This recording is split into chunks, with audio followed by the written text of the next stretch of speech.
Good afternoon ladies and gentleman. আশা করি সবাই ভালো আছেন এবং যে যার মতো করে জীবনযাপন করছেন। আমিও আমার জায়গায় ভালোই আছি এবং I am doing well with my life.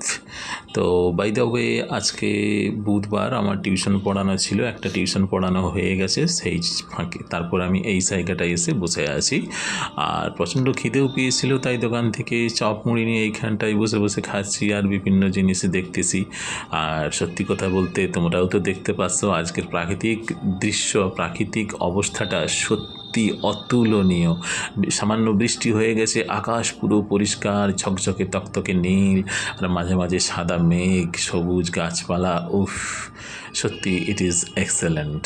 তো যাই হোক, যেটা বলতে চাইছি যে এই যে জায়গাটা যেখানে আমি এখন বসে আছি, তোমরা কেউ চিনতে পারছো? এইটা আমার সাইকেল, আর সামনে আমি বসে আছি। তো এই জায়গাটা দুর্গাপূজার সময় হয়ে ওঠে the most wanted place for the visitors. দুর্গাপূজার সময় এই জায়গাটায় মেলা, লোকারণ্য, কিন্তু এখন আমরা কেউ চিনতে পারছি না। হ্যাঁ, এটা হচ্ছে আরুপাড়া মিলন সংঘ। আর কয়েকটা দিনের অপেক্ষা, তারপরে